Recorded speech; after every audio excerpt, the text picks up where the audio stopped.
lá, página 19. Boa noite a todos, sejamos todos bem-vindos, vamos estar bem harmonizados com as forças horas, assim darmos nossa contribuição mental para que possamos ter um bom estudo com essa finalidade de harmonizar nossos pensamentos. Vamos ler uma página do livro Fonte Viva, da psicografia Xavier, ditado por Emmanuel. O título é Elucidações. Tem um trechozinho de Paulo no início que diz: porque não pregamos a nós mesmos, mas a Cristo Jesus, o Senhor, e nós mesmos somos vossos servos por amor de Jesus. Paulo aos Coríntios 4 e 5. Nós, os aprendizes da Boa Nova, quando em verdadeira comunhão com o Senhor, não podemos desconhecer a necessidade de retraimento da nossa individualidade, a fim de projetarmos para a multidão, com o proveito desejável, os ensinamentos do Mestre. Em assuntos da vida cristã, propriamente considerada, as únicas paixões justificáveis são as de aprender, ajudar e servir, porquanto sabemos que o Cristo é o grande planificador de nossas realizações. Se recordarmos que a supervisão dele age sempre em favor de quanto possamos produzir de melhor, viveremos atentos ao trabalho que nos toque, convencidos de que a sua pronunciação permanece invariável nas circunstâncias da vida. A nossa preocupação fundamental em qualquer parte, portanto, deve ser a da prestação de serviço em seu nome, compreendendo que a pregação de nós mesmos, com a propaganda dos particularismos peculiares à nossa personalidade, será a simples interferência do nosso eu em obras da vida eterna que se reportam ao reino de Deus. Escrevendo aos Coríntios, Paulo define a posição dele e dos demais apóstolos como sendo a de servidores da comunidade por amor a Jesus. Não existe indicação mais clara das funções que nos cabem. A chefia do Divino Mestre está sempre mais viva e a programação geral dos serviços reservados aos discípulos de todas as condições permanece estruturada em seu evangelho de sabedoria e amor. Procuremos as bases do Cristo para não agirmos em vão. Ajustemo-nos à consciência do grande renovador, a fim de não sermos tentados pelos nossos impulsos de dominação, porque em todos os climas e situações o companheiro da Boa Nova é convidado, chamado e constrangido a servir.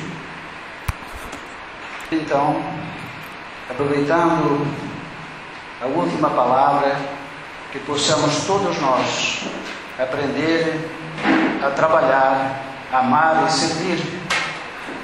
Possamos assim, Senhor, neste momento, te agradecermos pela oportunidade de aqui nos reunirmos em teu nome, para estudarmos, para aprendermos, para assimilarmos, para que tudo que hoje possamos captar seja introjetado em nosso inconsciente e nos fortaleça assim os nossos conhecimentos, que as palavras que aqui vamos ouvir são esclarecedoras, instrutivas e consoladoras, conforme o título de hoje.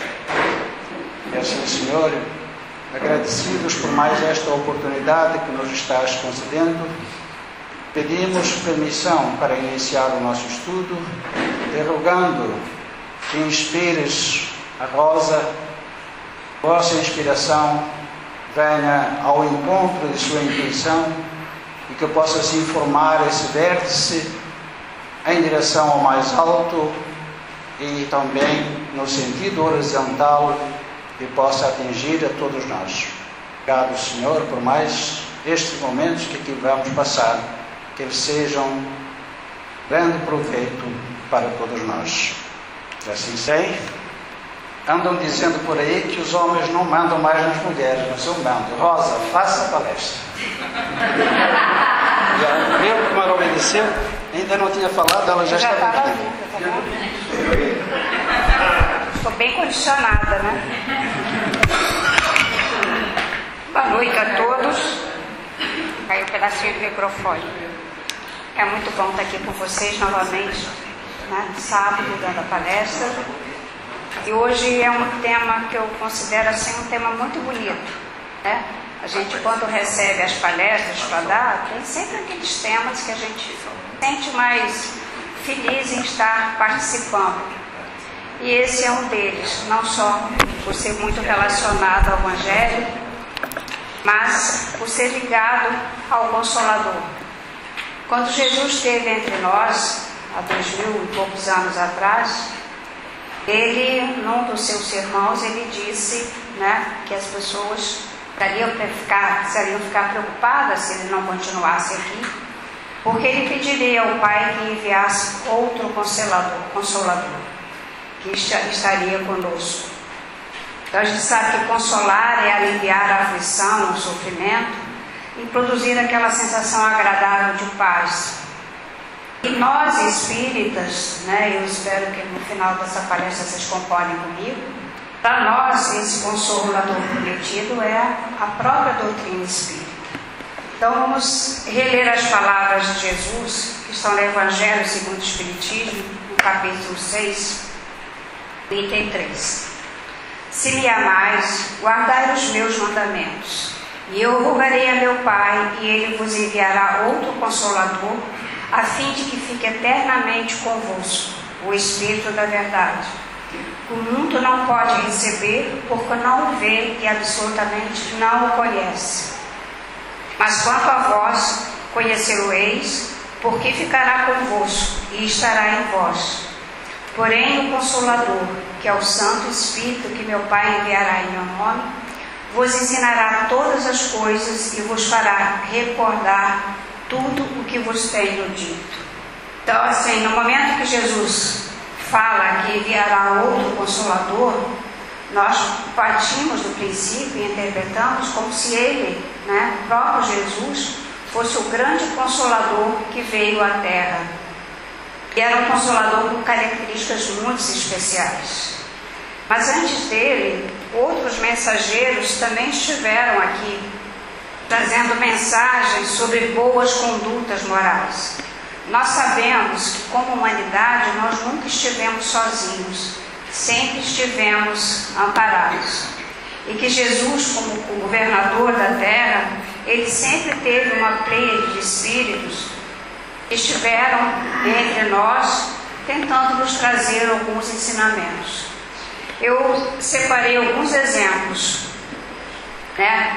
Moisés, né, na civilização hebraica, ele nos trouxe os 10 mandamentos. E esses 10 mandamentos estabeleceram as bases da legislação da grande maioria dos países do mundo por seu conteúdo jurídico, moral e ético. Entre os mandamentos que hoje fazem parte das leis vigentes na sociedade atual estão: não matarás, não roubarás, não prestarás falsos testemunhos. Outra civilização antiga, que também teve seus mensageiros que vieram ensinar aos homens as boas condutas, tivemos a civilização chinesa, Lao Tse e Confúcio. Lao Tse dizia: quem conhece os outros é inteligente, quem conhece a si mesmo é iluminado, quem vence os outros é forte, quem vence a si mesmo é invencível. Aos que são bons para mim, eu sou bom, e aos que não são bons para mim, eu também sou bom. Pague a ofensa com a bondade. Entre as frases de Confúcio nós temos: não faças aos outros o que não queres que te façam. Se queres prever o futuro, estuda o passado. Essas frases lembram alguma coisa a vocês? Né? De nada vale tentar ajudar aqueles que não se ajudam a si mesmos. O silêncio é um amigo que nunca trai. A gente sabe que às vezes uma palavra dita, uma palavra errada, dita na hora errada, ela pode trazer grandes consequências. Mas assim, eu estou trazendo esses exemplos para vocês, porque na realidade esses espíritos já eram mensageiros de Cristo, tentando trazer para povos que já tinham saído da sua fase de barbárie os conhecimentos importantes para o próprio progresso da humanidade. Na Índia, Siddhartha Gautama, que deu origem aos Budas e ao budismo, né? Essa lei fundamental do budismo na realidade é observar 4 preceitos: procurar boas companhias, entender a lei, fortalecer a mente através da reflexão e praticar a virtude. E as normas de conduta para quem segue o budismo é não matar, não roubar, não falar mal dos outros, não mentir, não cobiçar nada de ninguém. Sócrates, que Kardec considera, junto com Platão, um dos predecessores da própria doutrina espírita, ele falava: nunca se deve retribuir injustiça com injustiça, nem fazer o mal a ninguém, seja qual for o mal que nos tenham feito. A sabedoria está em não pensares que sabes o que não sabes. Então esses mensageiros estiveram aqui, mas o grande, o Consolador, era preciso um espírito que viesse à Terra, mas que pudesse, a sua passagem pela Terra, por mais breve que fosse, pudesse ficar marcada. E não só naquela época, como ainda nos dias de hoje, nós sabemos, palavras, ensinamentos, às vezes entram por um ouvido e saem pelo outro. Mas nós ainda nos ligamos e prestamos muita atenção em fenômenos. Então, assim, mensageiros nós tivemos muitos, mas nos conhecendo como Deus nos conhece, ele sabia que era preciso que viesse um espírito que tivesse capacidades que a gente se considerassem sobre-humanas, que fosse capaz de, através do seu magnetismo, provocar situações, os milagres, que pudessem chamar mais atenção daquela população, para que, através que isso atuava como uma maneira de que aquela população, aquele povo, o seguisse, Muitos esperando algum desses milagres e outros começando a entender que havia muita luz naquele homem que eles estavam vendo. Por isso Jesus veio com todas as suas características, com todo o seu magnetismo, curando sim, fazendo efeitos físicos sim, atuando sobre as forças da natureza sim, porque ele é um espírito elevado. Ele na realidade está com a Terra desde que a Terra foi formada, então ele tinha a possibilidade de vir aqui, e se não chamasse atenção apenas pelas suas palavras e pelas condutas, chamava atenção pelos fenômenos que ele produzia. Jesus, ele seguia os ensinamentos do judaísmo. Ele era judeu e ele sempre disse que não veio derrogar a lei.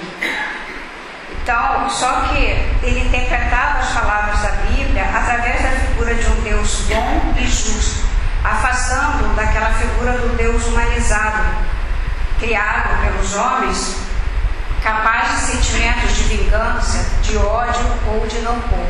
Ele veio exatamente dizer: olha,